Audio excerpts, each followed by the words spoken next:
Joining us in studio to talk about the changing face of labor in China and across the Asia-Pacific. We're joined by Professor Cheng, political science professor at the City University here in Hong Kong. Good to have you with us, especially on this holiday, Professor Cheng. So they're calling this a China effect. Basically, they have a labor shortage in China, so people are looking outside of the borders for manufacturers and for people to fill those slots. And also as a result of the increasing wages we're seeing in China, that's also filtering out as well. Is that what is really happening across the Asia-Pacific?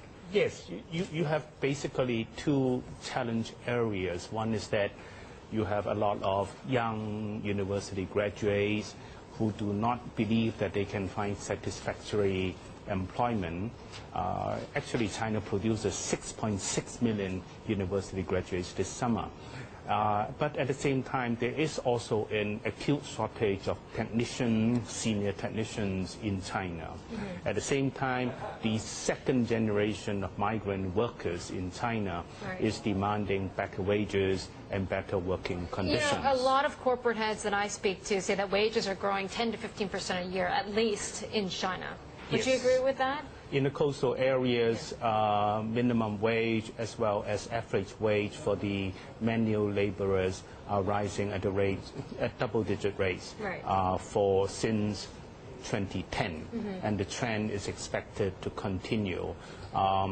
Theoretically, it produces some opportunities for the inland provinces to attract foreign investment, to attract lower value-added manufacturing industries from the coast. But then there's also a danger that manufacturers may move to other countries as well. You can go to Bangladesh, you can go to Vietnam, maybe, Indochina. So what about Malaysia finally installing a minimum wage? It took them a while, but what does that mean for that labor market in Malaysia? Well, I think Malaysia is certainly interested in moving upmarket, upgrading its industry, so to speak. It certainly wants to move from the lower end of the electronics industries and so on to the medium end. And there is, of course, competition from Singapore, while wages continue to grow up, to grow very rapidly in Singapore. Is it more a political event? I mean, what took so long? The government waited just before elections to install a minimum wage in Malaysia?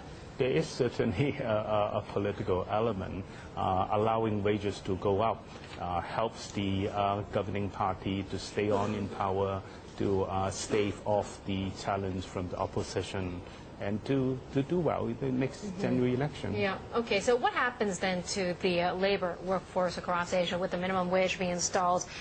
Does this mean that factories might move elsewhere to other low-cost centers as well? You know, you still have Latin America, which might be of interest to manufacturers. You might move to Africa, elsewhere that doesn't have a minimum wage still.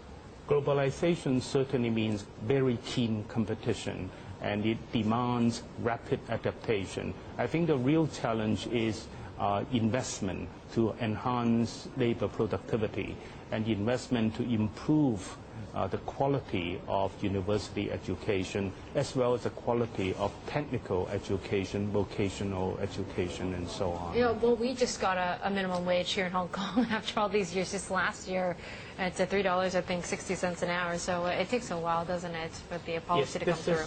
This is a starting point. Certainly the minimum wage that we got last year was a kind of compromise between the labor groups and the employers groups. Both sides would like to continue bargaining. The labor unions certainly want a gradual raising of the minimum wage, linking the inflation rate. Professor Cheng, thank you so much for joining us, especially on this Labor Day in Hong Kong. Cheng, political science professor at the City University of Hong Kong.